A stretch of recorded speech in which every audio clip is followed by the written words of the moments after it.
Halo semuanya, selamat datang kembali di Menyelami Lebih Dalam Setiap Hari. Hari ini kita bakal ngobrolin sesuatu yang, ya, kita semua punya, tapi mungkin belum benar-benar paham, yaitu lemak. Yap, kalian gak salah dengar, sebuah organ. Kedengarannya gila banget kan? Tapi tenang, hari ini kita bakal ngebongkar salah satu kesalahpahaman terbesar tentang tubuh kita bareng-bareng. Oke, kita mulai ya. Di bagian pertama ini, kita bakal benar-benar mengubah cara pandang kita soal lemak. Ini bukan soal malu atau nyalahin diri sendiri, sama sekali bukan. Ini soal gimana kita ngelihat lemak sebagai, ya, bagian tubuh kita yang penting dan punya fungsi. Jadi, buang jauh-jauh pikiran kalau lemak itu cuma ban serep atau simpenan aja. Anggap aja lemak itu kayak pabrik hormon super sibuk di tubuh kita. Artinya, lemak itu non-stop produksiin dan ngatur hormon. Itu tuh, sinyal-sinyal kimia yang ngasih tahu otak, hati, otot, bahkan sistem imun kita buat ngapain. Terus kenapa sih badan kita jago banget nyimpen lemak? Jawabannya ada di evolusi, guys. Jutaan tahun lalu makanan itu susah dicari. Jadi tubuh kita beradaptasi buat nyimpen tiap kalori buat cadangan. Nah, masalahnya sekarang kita hidup di zaman di mana makanan enak ada di mana-mana. 24 jam sehari. Jadi lemak itu penting, tapi ada satu titik di mana dia bisa berubah dari kawan jadi lawan. Nah, ini dia nih inti masalahnya. Terus gimana ceritanya lemak yang tadinya baik, malah jadi jahat? Oke, jadi nggak semua lemak itu sama ya. Coba deh lihat di sebelah kiri. Itu lemak subkutan. Itu tuh lapisan empuk yang ada persis di bawah kulit kita. Tapi yang perlu kita waspadai banget itu yang di sebelah kanan, lemak visceral. Ini lemak siluman yang ngumpet dan nyelimutin organ-organ vital kita. Nah, ini dia biang keroknya. Terus kenapa lemak visceral ini bahaya banget? Bayangin aja sel-sel lemak ini kayak pabrik kimia yang super reaktif. Pas kita stres, mereka langsung ngebuang asam lemak ke aliran darah kita. Dan pas kita bilang aktif secara metabolik, artinya dia tuh nggak diam aja. Dia terus-terusan ngobrol sama tubuh kita. Dan sayangnya, obrolannya itu seringkali bawa kabar buruk. Sekarang kita masuk lebih dalam lagi. Apa sih yang sebenarnya terjadi di level sel pas lemak visceral ini numpuk? Nah, ini dia momen di mana tubuh kita literally mulai nyerang dirinya sendiri. Bayangin deh, sel lemak kita itu jadi gendut banget sampai kegedean. Saking gedenya, pasokan darah aja nggak nyampe ke semuanya. Akibatnya, sel-sel ini jadi kelaparan oksigen, stres berat, dan akhirnya ya ada yang mati. Ini kayak alarm bahaya level tertinggi buat tubuh kita. Dan lihat deh gimana tubuh kita ngerespon. Ini gila sih, di orang yang kurus, sel imun itu cuma sekitar 5% dari jaringan lemak. Tapi di orang obesitas lonjakannya wah sampai 40%. Sistem imun kita kayak ngirim 1 batalion tentara buat beres-beres kekacauan yang dibikin sama sel-sel lemak yang sekarat itu.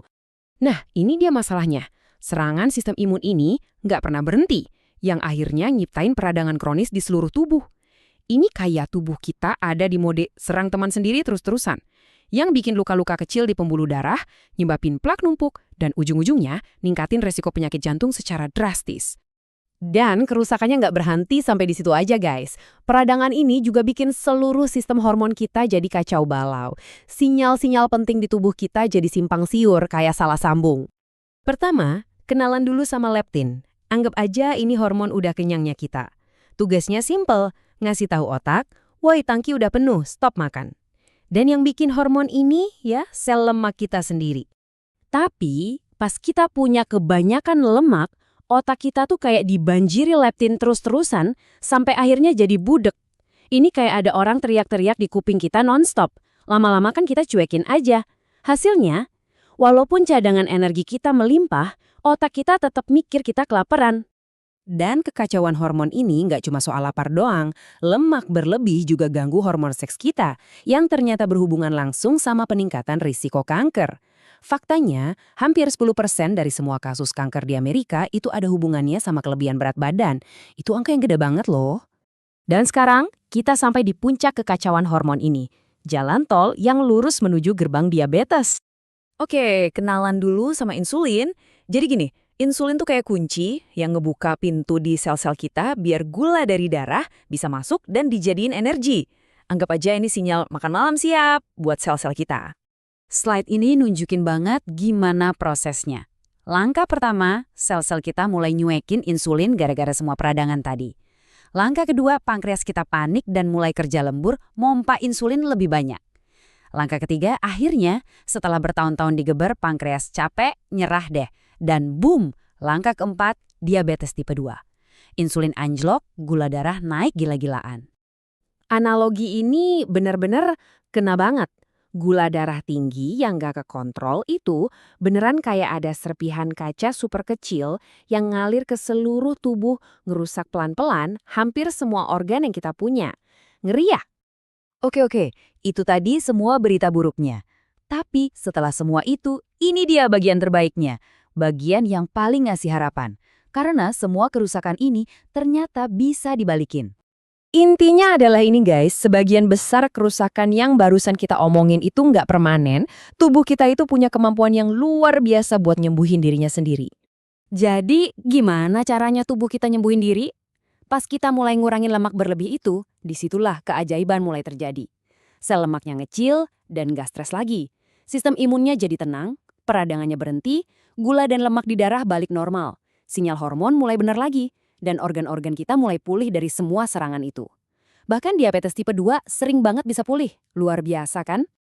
Tahu kalau tubuh kita punya kekuatan buat sembuh, itu wah keren banget kan?